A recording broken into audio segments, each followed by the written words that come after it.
Welcome everybody. I don't know whether it's morning, evening, or afternoon, wherever you happen to be listening from. My name is Ian Loader.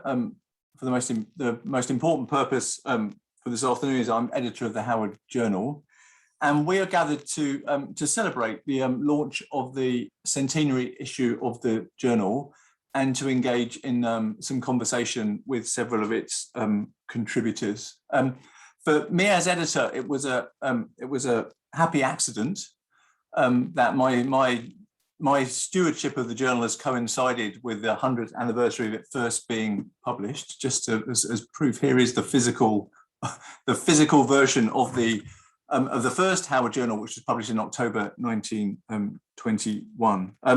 I'm immensely grateful to Claire and Jess and Steve for being guest editors of the centenary issue, and for doing the hard work of bringing this issue together, and to all our contributors who so enthusiastically and skillfully engaged with the rather unusual task that we asked them to perform.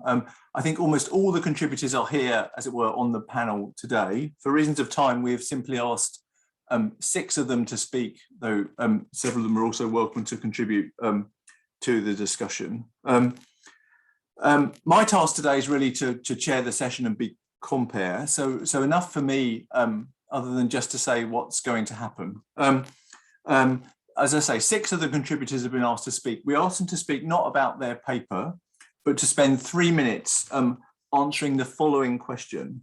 In what ways does your paper in the centenary issue speak to current challenges in penal policy and reform?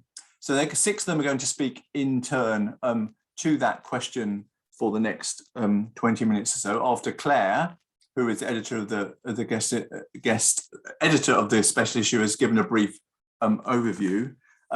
If I do my chairing task successfully and our speakers stick to time, we'll then have about half an hour or so for general discussion from anyone in the audience who wishes to contribute, to ask a question.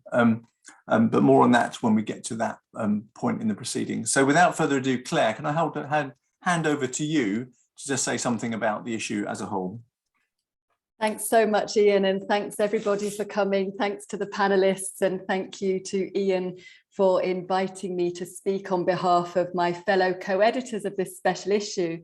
And they are Professor Steve King, who is at Nottingham Trent University, and Jess Kebbell, who's a PhD student at the University of Leicester, funded by the ESRC Midlands Graduate School in partnership with the Howard League.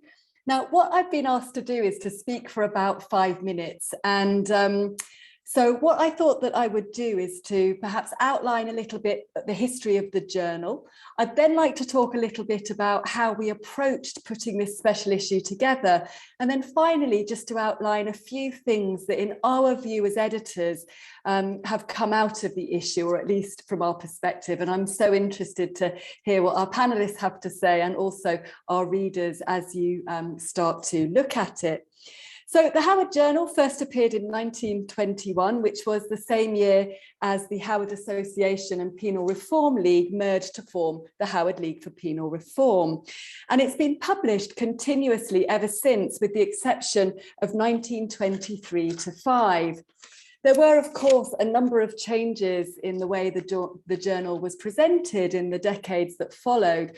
A couple of things just to note here are that in 1948, the editorial policy of the journal became independent of the League. And then secondly, in 2016, the journal took on its current name, the Howard Journal of Crime and Justice. And of course, here before us is our splendid editor, Ian Loader. So the idea for the special issue, well, I think this came about really as Anita, Steve, Jess and I worked together. And as Jess looked through materials on the history of the Howard League, which is the focus of her doctoral work, really just observing the prescience of so much of the historical material. Things to do with funding of prisons, infrastructure, education and literacy, work and training, children, women, and so on and so forth.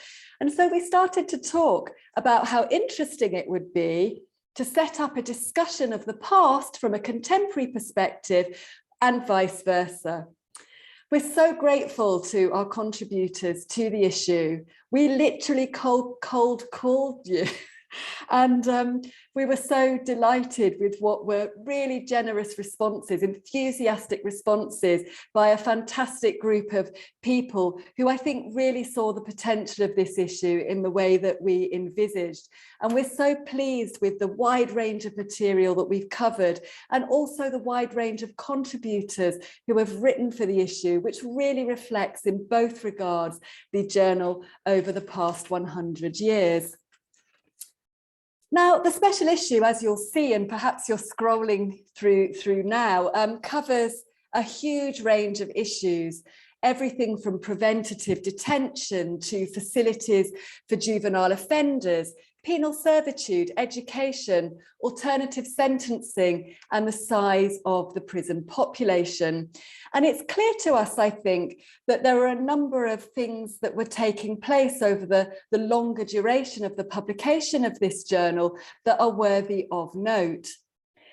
Now, the first thing is that it was evident to us as editors that from the very first years of the journal's existence, contributors to the journal saw the prisons in context, i.e. they really understood that prisons can't be understood in isolation from wider society. And one of the examples we give briefly in the introduction is the relationship, the association between incarceration and poor mental health. Another thing that was obvious to us was the way in which prisons were connected and remain connected to all kinds of other institutions. So historically, things like workhouses, asylums, and children's homes.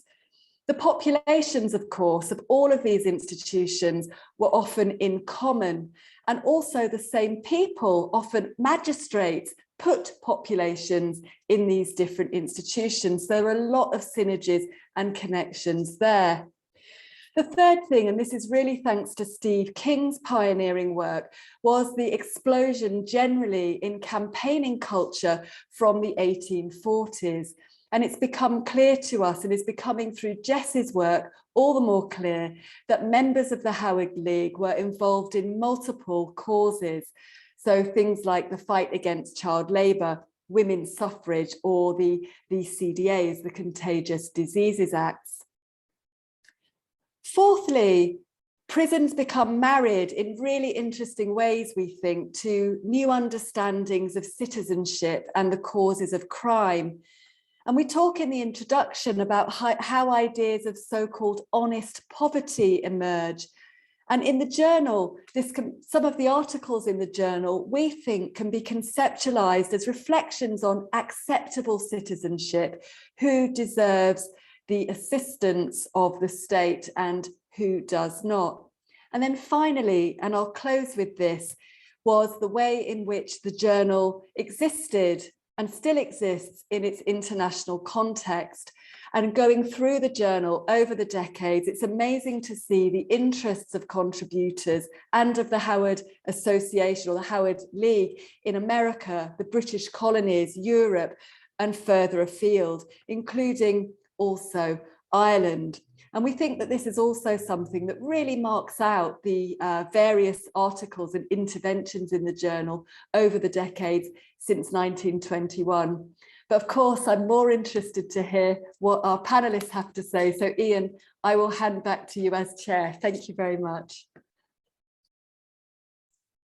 Thank you very much, Claire, for setting the scene. Right, without further ado, I'm going to say next to nothing about each of the contributors other than their name, and you can just Google them if you feel you need to know more.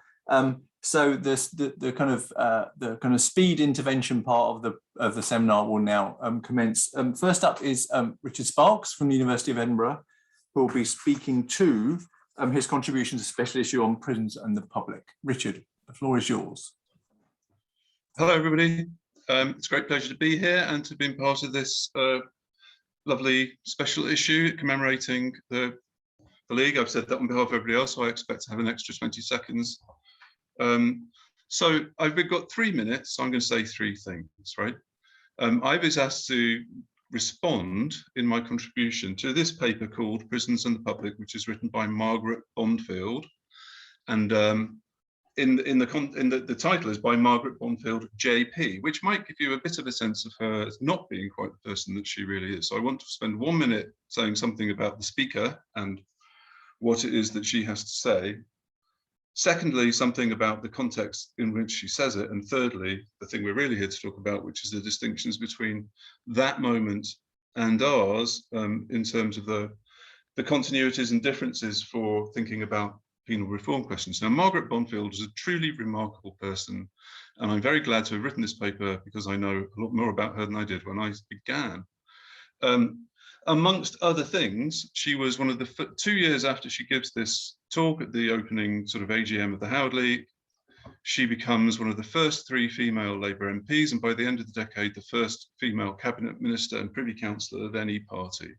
In addition to which, she's a distinguished trades union official who has a remarkable history and deserves to be much better known to most of us than she is. But what she actually says, I think, is striking in context, because she's a mainstream political figure, but compared to mainstream political figures of today in the United Kingdom, she speaks with far less caution and in a far more, if you like, robust and spirited way about her views on prisons, without any of the kind of triangulation or self-censorship or any of those things that we might expect subsequent politicians, political actors of nowadays to do.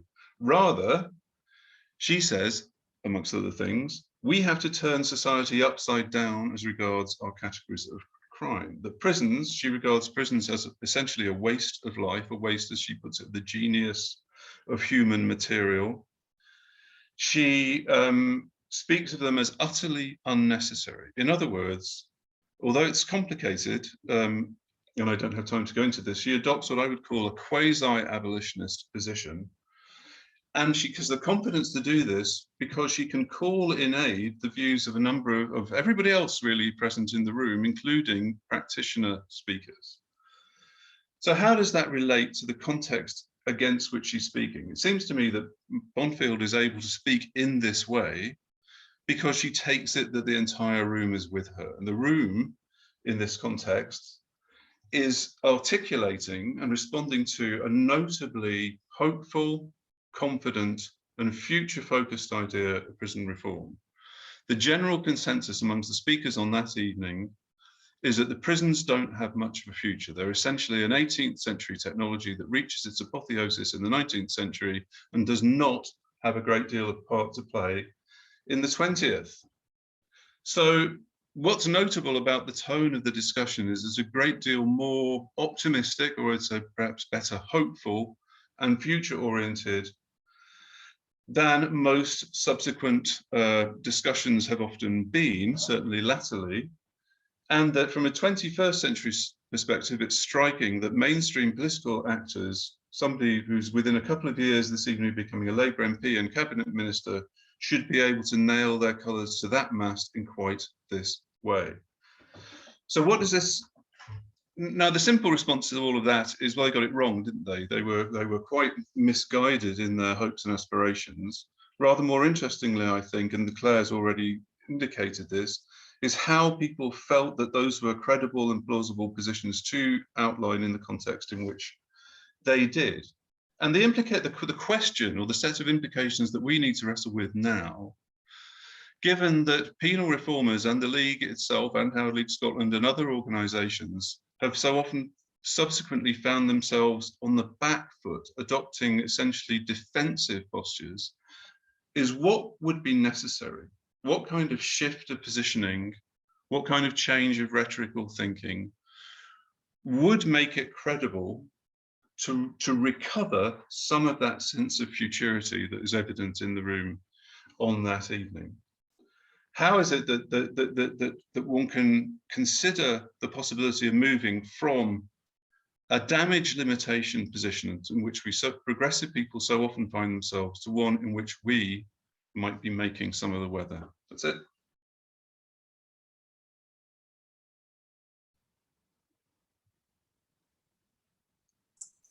We've never learned, at least I haven't. Thank you very much, Richard. Without further ado, Helen Johnston. Hello. My article in the centenary issue speaks to a deep-rooted tension between the prison as a school of crime and the prison as a place for the potential for reform or a site for changing the behaviour of individuals who are sent there.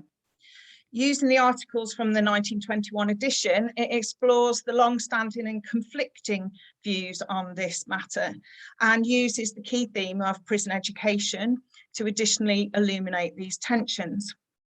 Commentaries from lawyers like Aitken in the 1921 edition focus on the irreparable damage done to the young or to the first-time offender of both sexes by their association in prison with more hardened offenders. The familiar example of the easily led youth meets the old hand in prison, and through their shared time, they cement a relationship that will continue beyond the prison walls. A cursory glance across the history of imprisonment reveals many similar observations and anecdotes.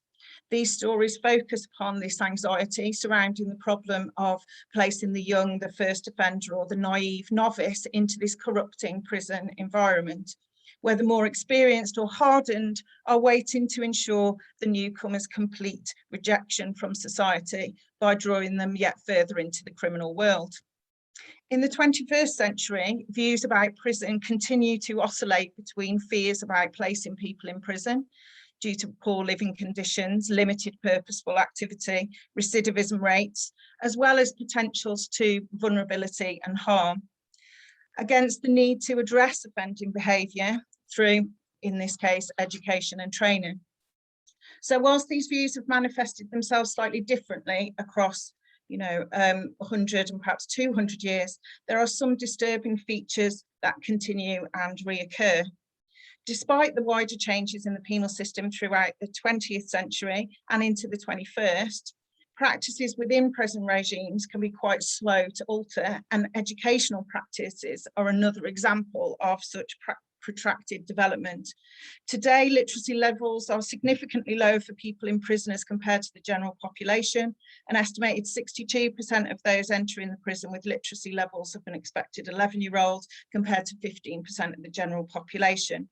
And disappointingly, recent reports from the Chief Inspector of Prisons also notes that in respect of adult prisoners, the purposeful activity, skills, education, work, in terms of effectiveness and outcomes in general have declined, and that prisoners spend too much time locked up in their cells. He also noted that staff shortages, operational constraints had reduced prisoners' access to education, skills and work. So there are too few activity places in some prisons, or these are not filled or not used effectively. And the quality of teaching, learning and assessment also lacks in terms of people's progress through systems and the assessment of prisoners' educational backgrounds in order to provide learning that is both sufficiently challenging and engaging.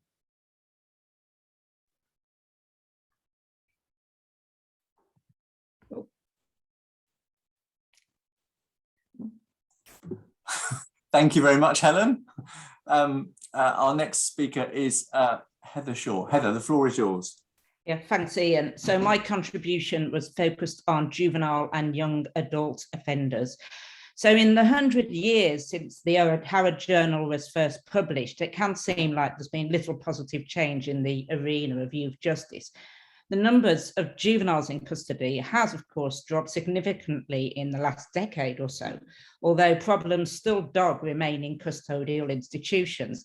So as a report published just this week noted, children serving custodial sentences in the Oak Hill Secure Training Centre in Milton Keynes are subject to a poor and chaotic experience.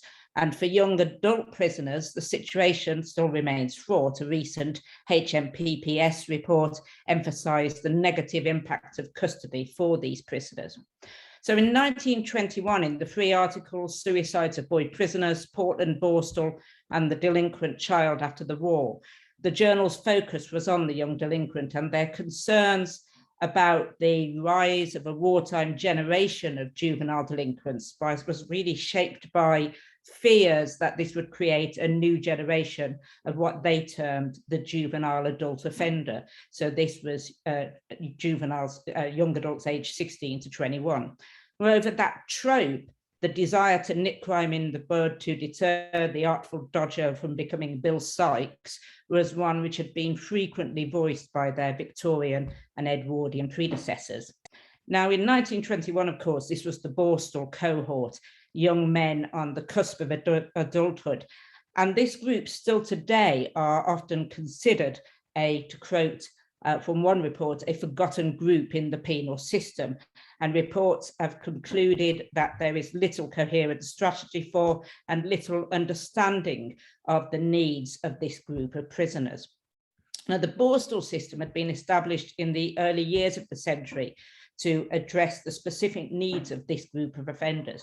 And in 1921 was about to get an injection, a new injection of life with the influence of the incoming prison commissioner, Alec Patterson. And the articles in the journal would suggest that that change was very much needed. So within 3 months of the opening of Portland Borstal in 1921, the suicide of one of its young inmates had been profoundly shocking. As stated in the journal, it was unlikely to be an effective prescription for the young adult prisoner. Whilst Patterson's Borstal reforms would usher in the open Borstal and new, more idealistic prescriptions for Borstal training, the system would remain problematic throughout its 80-year history. In 1982, a decade of significant change for youth justice institutions, the Borstal was closed and replaced with youth custody centres, which by 1988 became young offender institutions, merging the two previously distinct groups of juvenile offenders and juvenile adults. And today, we are still grappling with the legacies of these institutional developments. So the problems identified by the Howard Journal in 1921 remain with us. Most troublingly, I can't pronounce that for some reason, recent HMPPS data showed that prisoners aged 18 to 24 years are overrepresented in self-harm. So despite making up only 16% of the total population of prisoners, they account for 26% of all self-harm incidents. As their report warned, just to finish, if action is not taken, outcomes for this group and society will remain poor for the next decade and beyond. Thank you.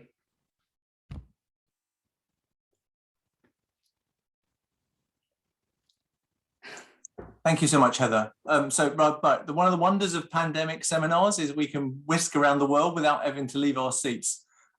So we're now going to do exactly that. So from early morning in Hawaii, we have Ashley Rubin, who's going to talk to a paper on American penal experiments. Ashley, thank you.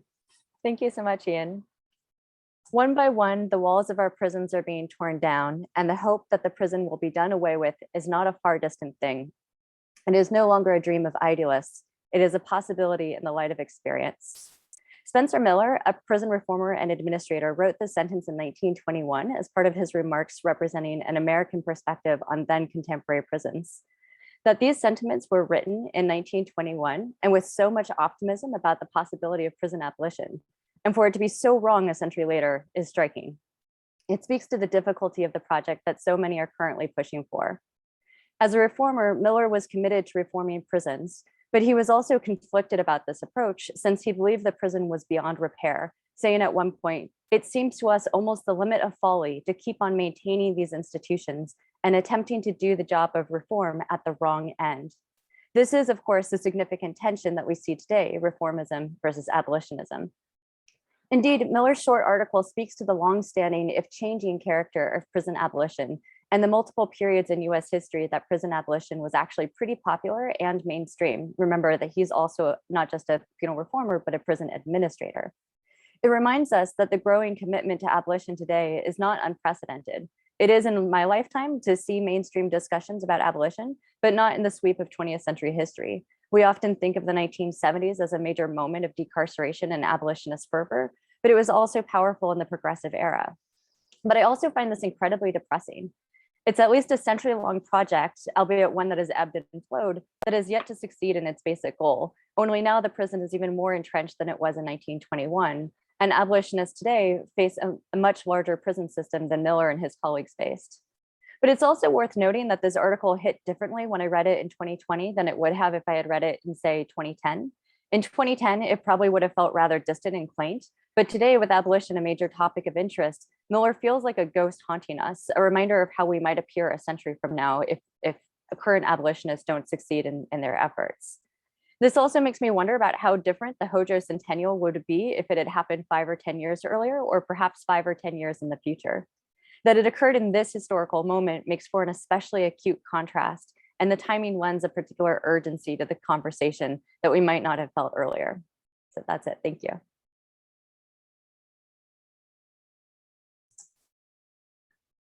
Thank you so much, Ashley. You win the prize for economy. Madhurima, I'm assuming, but I don't know that you're in Delhi. Am I right in thinking that? Yeah, I'm in Delhi. Yeah. Okay, well, from Delhi at the other end of the day, the floor is now yours. Thank you. Yeah, thanks, Ian. So my paper in this edition is a reflection of the little progress that prisons have made in the past 100 years in shifting the focus of imprisonment from deterrence to rehabilitation. So the paper highlights how the several challenges to penal policy that were identified 100 years ago in an article that focused on the findings of the Indian Jail Committee report of 1920 continue to be issues that need to be addressed. These include the continued lack of proper selected and paid staff to provide expert superintendence over prisons. That was one of the major recommendations that came out from that report. But when I trace that history today, it seems that not much really has changed. And similar goes for, in terms of ensuring a proper classification and segregation of prisoners, which enables specialized care and attention to each prisoner. That still seems to be missing today. Even today, reformatory influences are very low.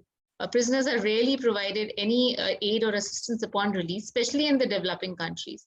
So then, while in the developed nations, there seems to be a lot more focus on rehabilitation and release and post-release supervision. That seems to be quite missing when we talk about the other countries or the developing countries, if I may say so. Then going forward, there were certain recommendations that the report put towards the emphasis on non-custodial measures or looking at alternatives to sentencing, but that still, they don't seem to be much popular even today, and it's 100 years on. It's not like a year or 2 years on. And there is very little emphasis on preventing incarceration or even shortening prison sentences. On the contrary, the rising prison populations across the world are an indication of an increasing emphasis on incarceration. And it's suddenly become a very popular punitive measure, which it's quite surprising when you read the article 100 years back where they talk about how societies need to shift away from that punitive practices. But then if you look at the data today, if you look at the statistics, which I have discussed some statistics on the Commonwealth group of nations, the prisons there, and they kind of indicate that we've really paid no heed to any sort of advice or the findings or the reasonings that were provided in the report back then. So those are certainly some issues which clearly indicate that rehabilitation and reformation are not really present in any form in the practice of how prisons function in various countries. They're there on paper everywhere. There are numerous orders, judgments, statements. Academicians talk about it, researchers talk about it, but when you go to a prison, the rehabilitation aspect seems to be clearly missing. There's a lot more about punitive, about punishment, about just getting people to fear the law, and it's not those kind of philosophies or reasonings that seem to have formed the backbone of a certain, especially the Indian Jail Committee report back then, really have not, I think on the ground, there's still so much to do. And it's been very interesting tracing that journey, but, you've seen there's an intent probably to change, but then on the whole, there's at one point, the report says that, what is needed is to look at all the reform committees and look at what they asked to reform and see where we stand. But unfortunately, even today, after that report, there have been 10 million other reports and they all have recommendations. But at the end of the day, there's nobody to really ensure that those reports or recommendations are complied with. And I guess that's, I think that is the biggest challenge that we face today, is that we have this whole list of recommendations, but we really have no one to go back and say, okay, this was recommended 100 years ago. What did we do about it? So that's, for me, is the major challenge today. Thanks. Thank you very much. Right, our final speaker before we break into discussion, back to the UK, is Jon Collins, now of the Prison Education Trust. So Jon, the floor is now yours. Thanks very much, Ian, and I'm really pleased to be invited to talk here this afternoon. My article in the journal looks at the current state of the magistracy in England and Wales, considering the current issue facing magistrates' courts and magistrates themselves, and considering areas for reform. It reflects an article in the 1921 edition, which was written to mark the foundation of the Magistrates Association, another organisation that's recently therefore marked its centenary. And I should say an organisation where I was employed until just a few months ago, hence my interest in this issue. As this audience will know, the vast majority of criminal cases in England and Wales never go in front of a judge and jury in a Crown Court, but instead are dealt with in a magistrates' court, normally by a panel of 3 lay magistrates. But despite the fact that most cases are dealt with in this way, this part of the justice system has been subject to relatively little scrutiny and research. And as a result, I think we know relatively little about how magistrates' courts actually operate in practice. This lack of research on the magistracy is to a degree mirrored in the lack of interest in what happens in magistrates' courts in the realms of penal policy and penal reform. But I think there are important issues for penal reform that are closely linked to the form and function of the magistracy and magistrates' courts. Firstly, and maybe most prominently, short prison sentences and whether they should be abolished or their use restricted was a live topic for a number of years under the previous government. While it doesn't seem to be under active consideration at this moment in time, it remains a favourite topic for many penal reformers. There is a widespread recognition that short prison sentences are not effective and therefore their use should be reduced. But I think a lack of clearer thinking about how to achieve that. And I think that is because underpinning this long-standing interest in this issue is a more fundamental issue of how we deal more effectively with people who come into contact with the justice system having committed a relatively low-level offence. Indeed, one of the issues identified as a priority in the article in the October 1921 volume of the Howard Journal, so 100 years ago, was the need to better understand how to address the complex problems presented by offenders and how to address them. I think it's fair to say that that issue remains an ongoing issue of debate today. And what struck me when thinking about that and when writing this paper is, if not prison, and while I'm not sure that banning the use of short sentences is the answer, I do think they should be used far less than they are, then what do we do with people who come into contact with the justice system and come into court in a way that is effective in both ensuring they don't commit further offences and that they're reintegrated into the community? And I think that question links to another issue that is currently under consideration in terms of penal policy, which is problem-solving courts.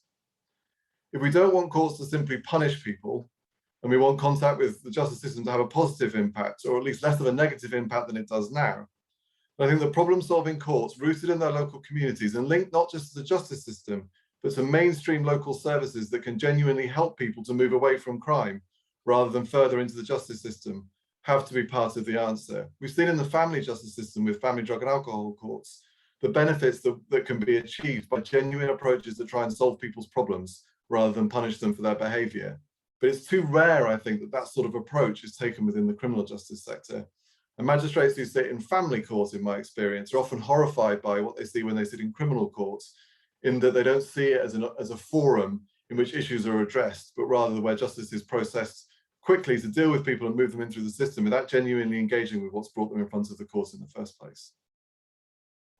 Partly due to those links to the family jurisdiction, I think magistrates and the magistracy should be ideally placed to deliver justice in this way. If they're going to take up that role as problem solvers for people who've committed low-level offences, then the magistracy will need to reform as an institution. It needs to be better trained, better informed about what's going on in its local communities, more diverse and more representative. This will give it legitimacy, something that I think it risks lacking at present times, and a genuine role within its community, representing the community and the justice system. If we want to see real benefits in terms of having lay people taking on judicial roles rather than professional judges, we need to think about why that is and what they have to offer. I think those genuine links with the community is an important part of that. These reforms to the magistracy are not easy to achieve. As the efforts of the Magistrates Association and others have shown over the last century, it's difficult to reform an institution like the magistracy. It's difficult to achieve some of those goals I've just talked about. But I think that if those of us involved in penal reform and penal policy want to see fewer short prison sentences and contact with the justice system to be less damaging than it is now, we need to pay more attention to making magistrates' courts and the institution of the magistracy work better than is currently the case. Thank you.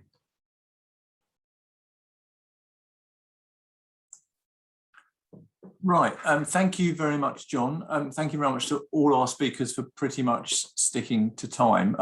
I'm going to try and end the session around the advertised time of 6 o'clock, which leaves us about 20 odd minutes or so for questions, both from anyone who's attending and from some of the other contributors who are on the panel if they want to chip into the discussion.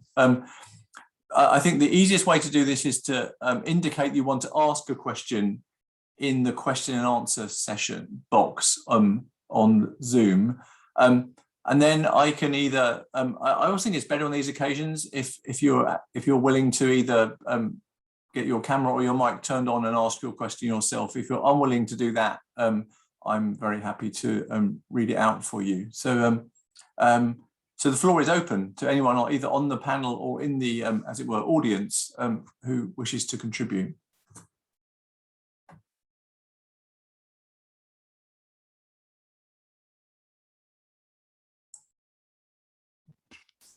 There's a question in the Q&A, Ian. Is that from Mike?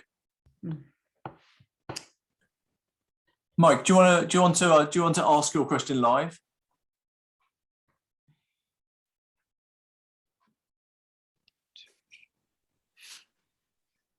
Hi, can you hear me? Yes. Okay. I mean, thanks very much, guys. That was really, really interesting. Your presentations were quick, my questions quick. The abolitionism in the 1920s in both the UK and the US was very tied to the presumed prospects for socialism, right? So how does the Howard League position itself in relation to abolitionism now when the prospects for socialism don't look good? Does anyone want to take up that challenge? I think that needs to be somebody from the Howard League answering that.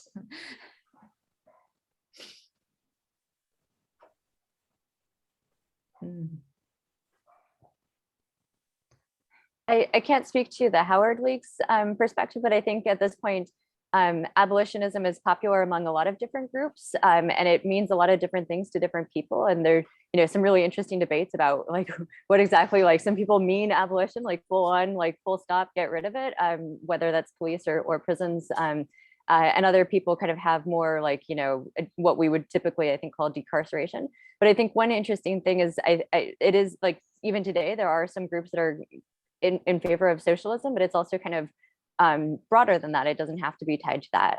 So again, I can't speak to the Howard League, but at least in the United States, there's some like essentially like broad swath, for lack of a better term, kind of liberation movements, kind of recognizing that the prison is part of a much larger system of structures.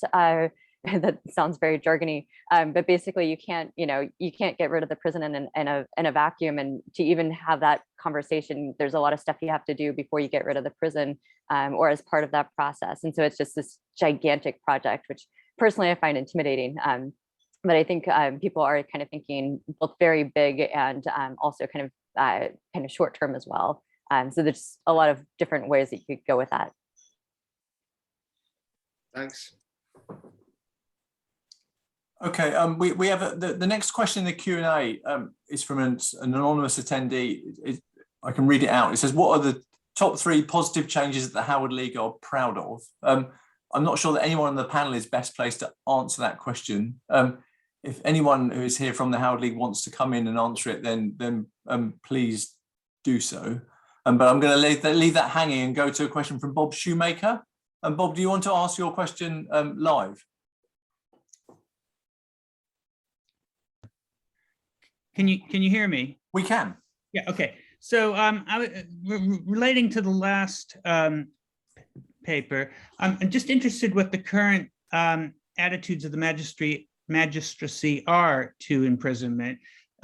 Visiting magistrates courts, I get the impression they're very reluctant to impose prison sentences these days. And I'm just wondering if, in a way, the magistracy isn't in itself kind of undermining imprisonment or actively seeking a way to avoid it in a way that might be promising for future developments. I'm happy to have a first go at that. I mean, I don't think I would go as far as to say that magistrates are actively trying to go further than their remit, if you like, in avoiding giving prison sentences in order to undermine the prison system. I mean, I think my experience of this from my time working at Magistrates Association is that magistrates as a whole, and there are exceptions within this, of course, do try and only impose a prison sentence where they feel there is no alternative but to do so. And they are normally reasonably well constrained by sentencing guidelines.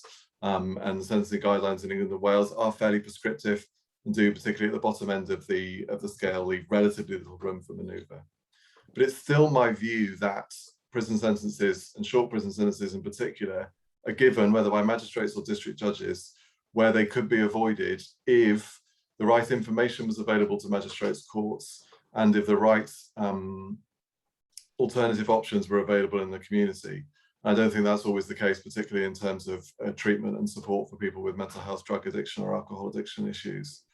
But for me, I think at the moment, that there is an issue that the default position for people once they've passed what's known as the custody threshold is a prison sentence, and not enough thought is given to why that is the case, what the more effective alternatives might be, and how we can shift sentencing guidelines to move people who are towards the bottom end of offence seriousness, which doesn't mean that some offences that come from magistrates' courts are serious, away from custody and into something that's more effective. So I still talk to magistrates and I still see people getting sentences of 2 or 3 weeks. And I struggle to see how that is an effective use of anybody's time, whether that's the court's time, prison's time, or the time of the individual themselves who will go into prison for such a short period. So I think, to summarise, I think magistrates do only impose prison sentences where they feel they don't have any other option. There is still quite a bit of space to reduce the use of custody in magistrates' courts. I think magistrates will need more guidance and more support to enable them to do that. Thank you. Does anyone else want to come in response to that question?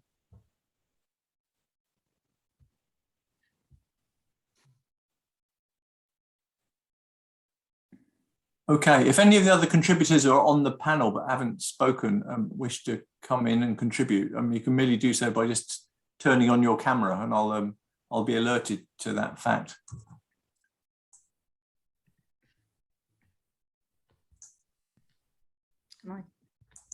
Heather. Yeah, I was just interested in reading in the chat. Francis answered the question about the, I'm just glancing through it, the sort of 3 key things, although as she pointed out, there's 3 is probably not really enough to say that, but it is interesting, you know, the whole problem of sort of children and young adults in custody. It seems to be, particularly with that group of young adults, it's a constant problem that we seem to be dealing with, despite having moments in the history of Borstal, for example, which were actually quite optimistic. I mean, I think at times, you know, the sort of Patterson era has been over-idealized, and there are critiques of that era, as well as very positive accounts of Patterson. But there was certainly quite a, you know, the idea of taking youths into custody, those young men into custody, was very much about making them into, you know, something different. It was seen as rather than just punishing them. Whether it worked that way in practice, of course, remains to be seen. It's another argument, but that seems to, any of that idealism around that group of offenders now, or prisoners, just seems to you know, it barely seems to be there in the sort of experiences that that they're having. So it's interesting that, yeah, the Howard League is obviously clearly interested in those groups and sees the sort of need to keep addressing the experience they're having, which is just a comment, really, not a question. Okay, thank you. Apologies to anyone whose questions I'm missing. So I'm trying to monitor two different threads here. So Barbara Becknell, if I've pronounced that correctly, do you have you said you have a question. You are here. Ask away.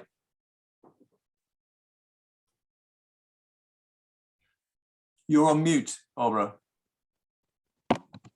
Okay, can you hear me now? Yes. Okay, great.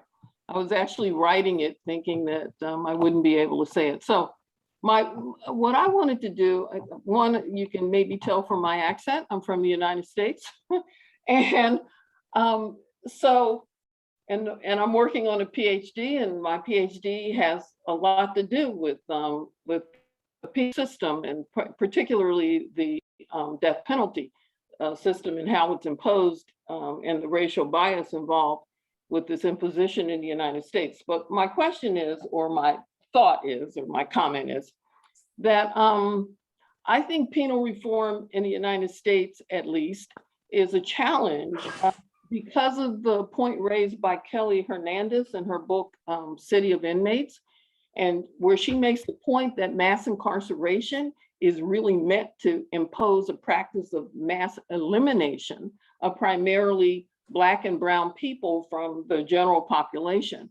So when the element of race is introduced, I believe that penal policy becomes sort of a sub rosa policy, not for trying to not even for punishment, but for a racial tactic of containment and control.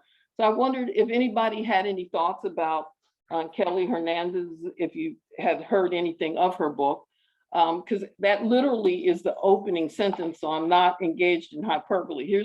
I ran and got it while I was listening to you guys. So this is the opening sentence. Mass incarceration is mass elimination. That's literally the first sentence of her book. So, so I'm not engaging in hyperbole in terms of representing or misrepresenting her. But anyway, what do you all think? I mean, maybe and as a Black person who in the United States, race is just a part of almost everything, and it's absolutely a part of the criminal justice system. So I'm listening to you guys, and it's sounding absolutely optimistic in a way that I cannot relate to, based on what I'm dealing with some many thousands of miles away.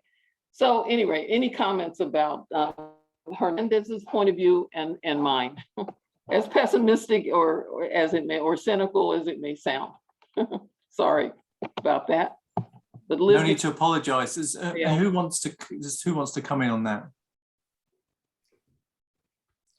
Well, I'm not sure that were we being optimistic? I'm not sure. I mean, I suppose there was some optimism in some of the comments in the chat in terms of the achievements that have been made. But often as a historian and somebody whose work is, you know, I'm not a criminologist, my work is on the 19th and early 20th century youth justice system. But the debate is nothing if not circular, going round and round. And of course, coming to ethnicity, you know, I mean, I don't know the exact figures, but I think it's right, isn't it, that, you know, young Black males are massively, you know, overrepresented in terms of the young prison population. Again, in the 1980s, when so many of those changes of youth justice were going through 1970s and 80s, they were, you know, massively being impacted by the police stop and search policies. But I think whether it's comparable to what's happening in the state and what you're talking about there, Barbara, I don't think I'm qualified to say to sort of comment on really as a historian. I just don't know enough about that modern context, but really interesting. Did anyone want to come in on that modern context? Sure.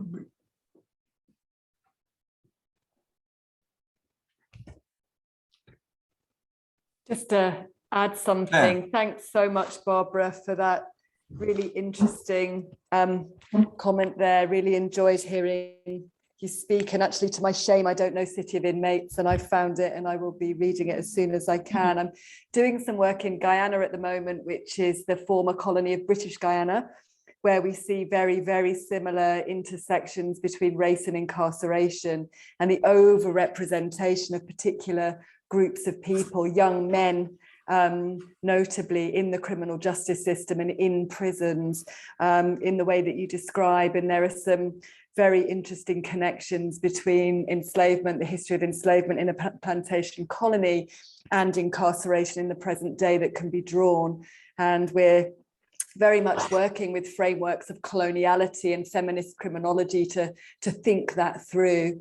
So that's not really an answer to your question. I'm not sure I'm an optimist. I think probably we share that, Barbara, certainly from the work I'm doing in Guyana at the moment. But I think there are some bigger global stories that can be drawn out here if we think about industrial capitalism and racist structures that underpin that on a global scale. So thank you so much for your comment and for drawing that book to my attention. Thank you. Right, I've noticed questions in the chat or the Q&A from Caroline, Friendship and Samatar. Caroline, are you there and do you want to ask your question? It's sort of more of a reflection, actually, and I think it goes back to also what has just been said about things repeating themselves. So I suppose it's this whole number of you are historians and also criminologists. It's about, I suppose, cycles of, I suppose, something, yeah, gains and losses, and how that sort of sometimes there are waves of improvement. And I think in my career as a prison psychologist, times of more optimism followed by some of that being lost, and so kind of not really ever getting to where you want to go, but at, you know, periods of time actually feeling a little more optimistic about what can be done and doing the right thing at the time. So I suppose I don't want to be really, really pessimistic, because I do think that there is a lot of optimism. I think, but sometimes I feel, you know, that is, it's lost. So I just wondered if people have any comments on how do we build on some of the gains that we have had and maintaining that.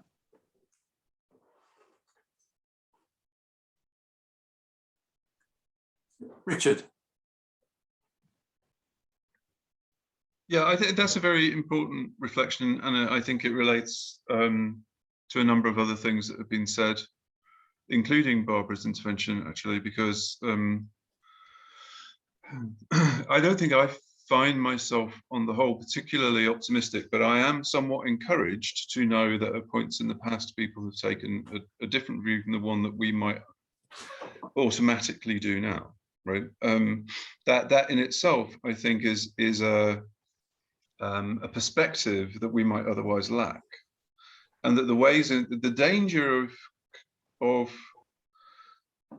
taking that, it's true that there's a, you know, a phenomenon of, if you like, you know, eternal recurrence in some of these questions. They do have cyclical aspects, but there's a danger in treating that as if one had to kind of adopt a sort of rather passive position in relation to it, that sooner or later the time will be right and then it will be possible to say something.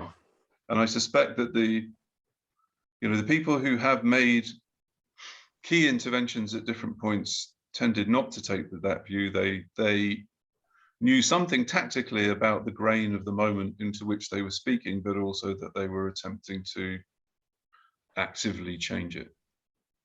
And part of that, certainly in some of the examples that we've spoken about from 1921, arise when people see the penal political problem as part of larger and wider political movements and coalitions, so to speak. So yeah, that's just another way of saying we have to take the political in the penal politics properly seriously, I suppose. Did anyone else want to come in on that? I think Oh, one, oh, sorry. Go on, Ashley. Thanks. So one thing I think we can learn from, there's a recent great book by Goodman, Page, and Phelps, Breaking the Pendulum, where they make this really interesting point about how we have these moments where it looks like we have this massive change. So like right now, 2020, abolition comes to mainstream. It becomes like really quite popular, but that's not as though it actually came out of nowhere. It's really building on decades of work that people have been doing.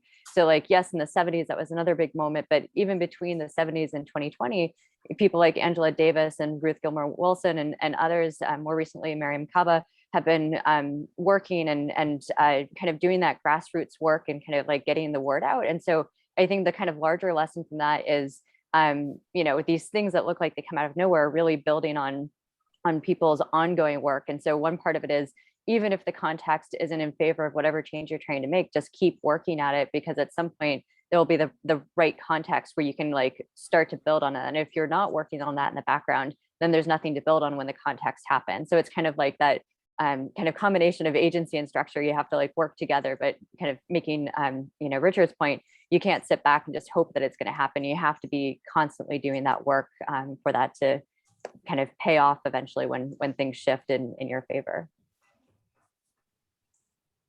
Okay, thank you. Samatar has informed us he's in the library, so it's now 2 minutes to 6. This may well be our last question. I'm going to pick the first of his questions, which is about private prisons, and this is for anyone who wishes to take it up. So he asks, is the issue of private prisons an actual issue now, I guess, or an over-bloated issue, given that no more than 10% of overall prisons across the country are private? So private prisons, do we still need to think about that? David? Yeah, yes, if I can just come in here. So thanks for the question, Samatar. Interesting question. Yeah, it definitely is an ongoing issue. Again, like Heather, I'm a crime historian rather than a criminologist, but yeah, the creeping privatisation, in this is my opinion, is that it's very dangerous, and we're in, and it's not just the overall management and the running of prisons, it's creeping privatisation in terms of the health provision, education provision, for example.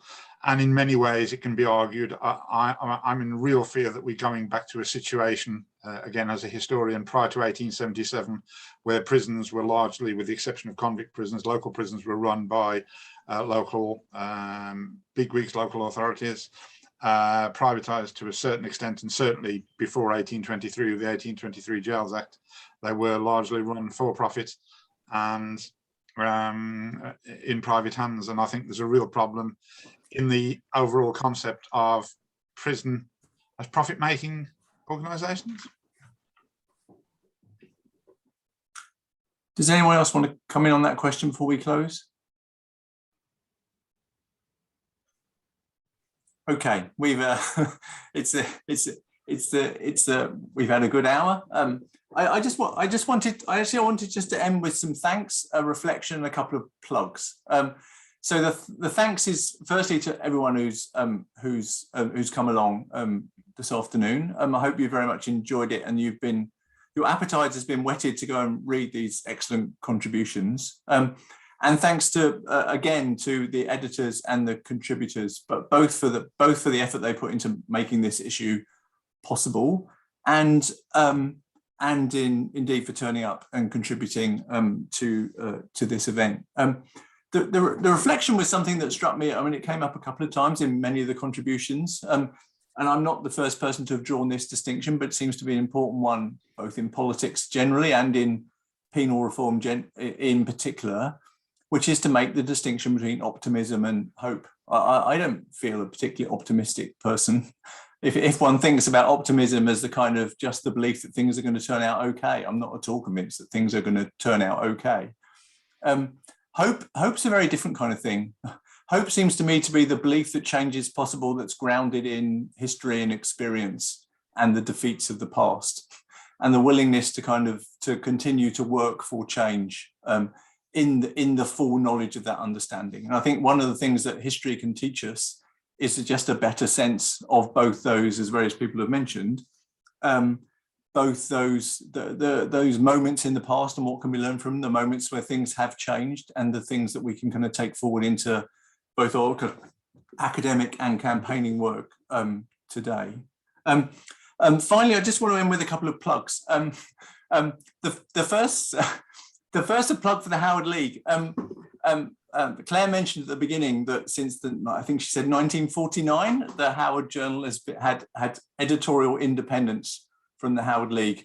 We're very proud of that independence and we'll defend it to the hilt. But we're also very proud of our association with the Howard League. So the plug is to just encourage you to go and join and back the Howard League's important work if you do not already do so.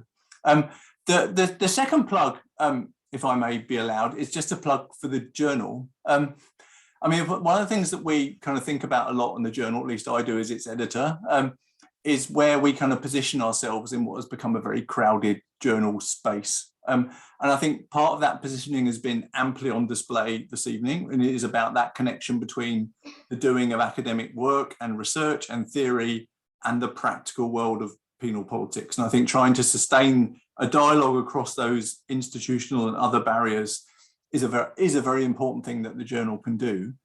I think the other thing that the journal, and I'm not going to claim too much, I'm going to retrospectively, I'm going to claim a huge amount of credit for this. It's kind of been an accident. Is just the encouragement of a certain kind of more developed historical sensibility in how we think about the issues that concern us. And I think we have been and are doing that in the journal of late. So, I mean, this is a kind of example of this. It's been a kind of accident in some ways. We had a special issue on history and criminal justice policy that Barry Godfrey edited last year. And we have two forthcoming special issues, one on path dependency in criminal justice, which Ashley and her colleagues are involved in, and one on Guyana and its prisons and punishment. So I see a kind of theme emerging in the journal at the moment, which is about trying to inject much more historical knowledge and historical sensibility in how we think about penal reform. And that seems a fitting note on which to close this occasion. So I'd like to thank you all for coming and thank once more everyone for taking part. And I wish you a good morning, afternoon or evening, depending wherever you are. Thank you.